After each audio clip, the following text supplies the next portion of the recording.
Caught under the dictatorial control of the military and the Federal Disaster Response Agency in the wake of the cordyceps brain infection outbreak, unrest was high among citizens across the United States.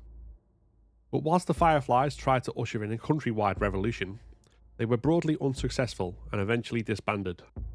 Instead, the collapse of many quarantine zones represented a descent into chaos, as brutal factions of hunters took over and resources grew ever more scarce.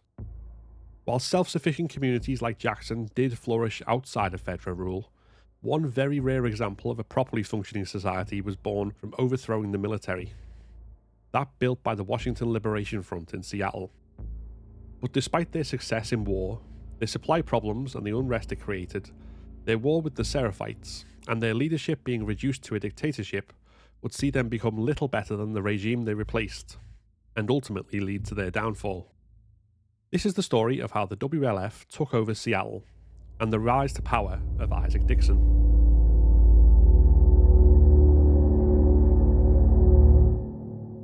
Seattle, like so many other American cities, was transformed into a military-controlled quarantine zone, closed off by massive fortifications. Sometime after the creation of the QZ, FEDRA would discover a religious community in the neighbouring Queen Anne suburb that survived, led by a woman who would come to be known as the Prophet of the Seraphites. The Seraphites refused to join the QZ, but the military didn't mind this, viewing the group as far less troublesome than the unrest growing within the zone itself. A significant cause of the unrest in the city was food shortages, as in many quarantine zones, but also the fact that FEDRA, under Lieutenant Torres and Sergeant Ward, opted to deal with this by accepting fewer and fewer refugees, eventually sealing the gates altogether, and the expulsion of anyone guilty of Class 2 crimes. The cause of the food shortages was the disruption of supply lines by infected attacks and spores, with this soon exacerbated by the actions of the newly formed WLF. The initial founders of the WLF, nicknamed Wolves both because of their initials and the imagery on their propaganda, were married couple Emma and Jason Patterson. They would then go on to recruit Marcus Wilson, Luis Sanchez, Isaac Dixon, Hugo Gonzalez, and Allison Cole to their cause. According to the FEDRA documents, their actions in support of the cause included smuggling, falsifying ration cards, distribution of anti-FEDRA propaganda, acts of sedition and terrorism, and eventually the murder of FEDRA officers. As time passed and food supply issues became more pronounced, both FEDRA's actions to retain control and the WLF's in opposition became more extreme. One major tipping point against the military was the so-called Thursday Market Massacre, in which the military opened fire on protesting citizens desperate for food.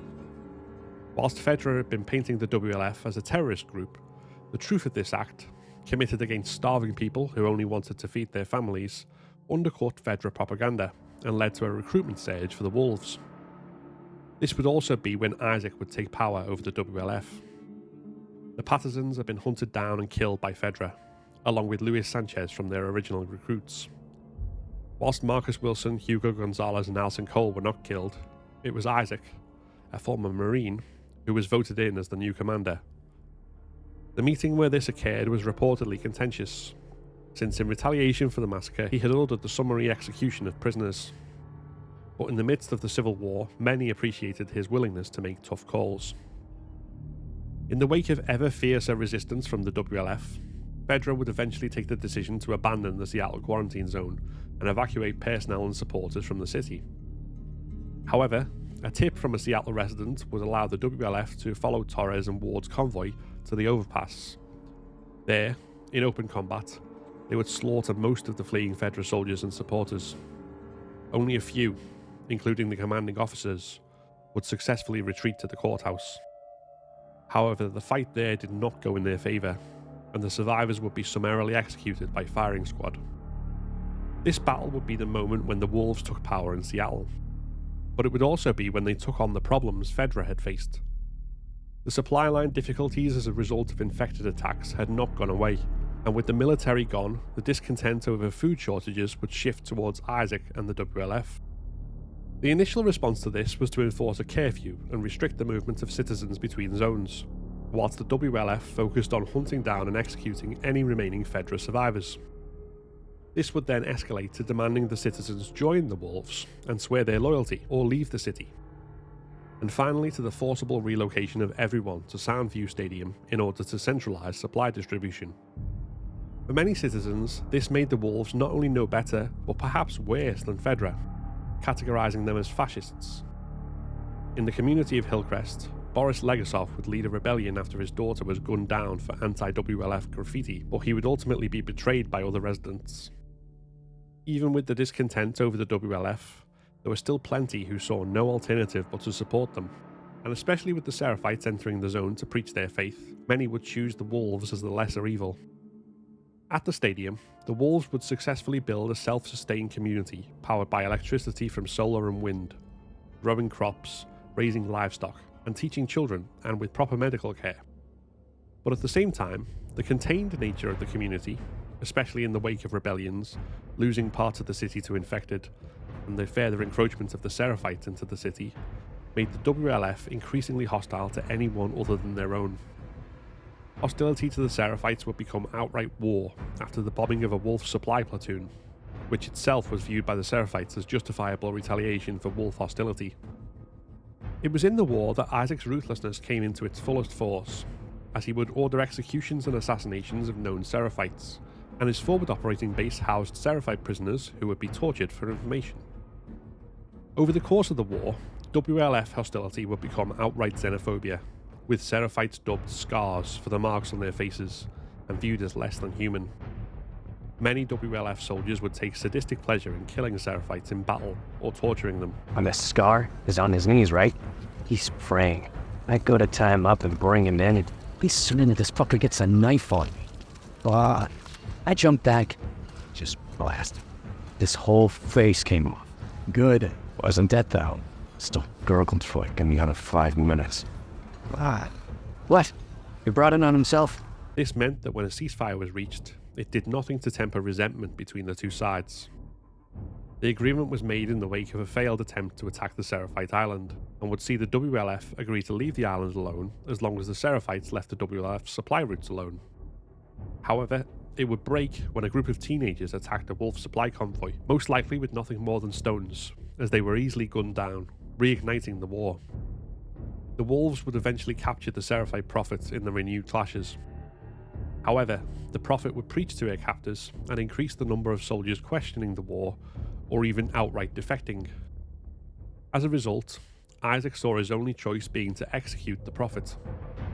But in doing so, he made her a martyr and inspired the Seraphites to capture the outpost where she had been murdered, dubbing it Martyr's Gate.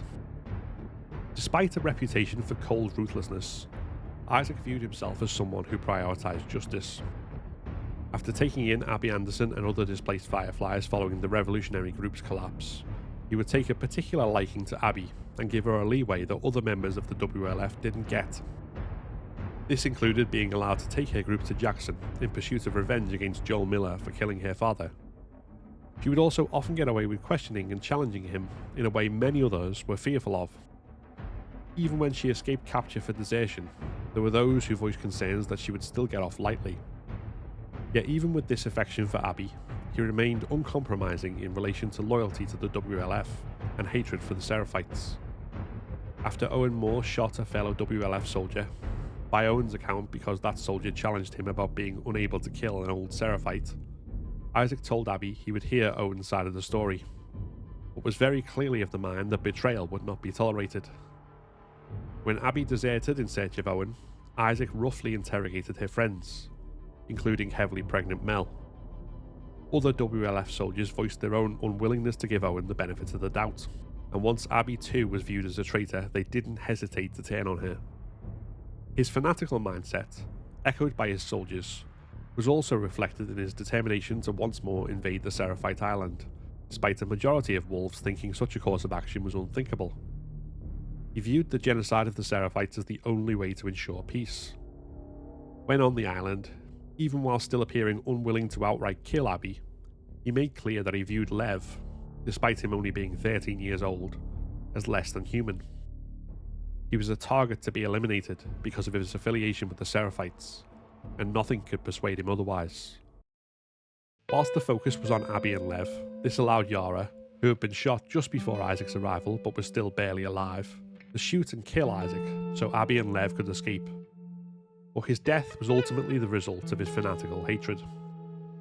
As a tough leader, he had not only overthrown FEDRA rule, but even built something sustainable in Soundview Stadium in the wake of civilian resistance.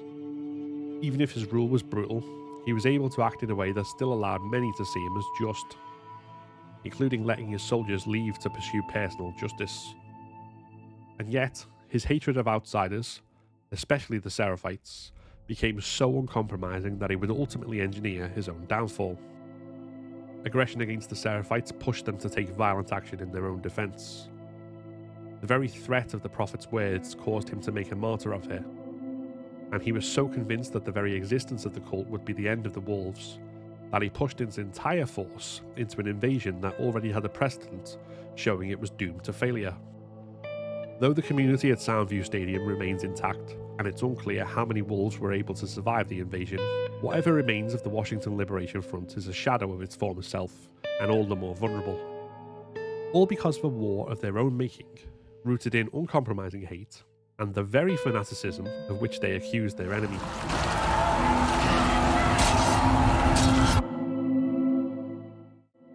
If you enjoyed this video, then please give it a like and consider subscribing to keep up to date with all my content.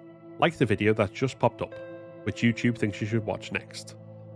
This is a Patreon and member supported channel, so if you want to become a member and unlock custom badges and emojis, early access to my videos, and your name in the credits, then click the join button below. Thanks very much for watching, and see you next time.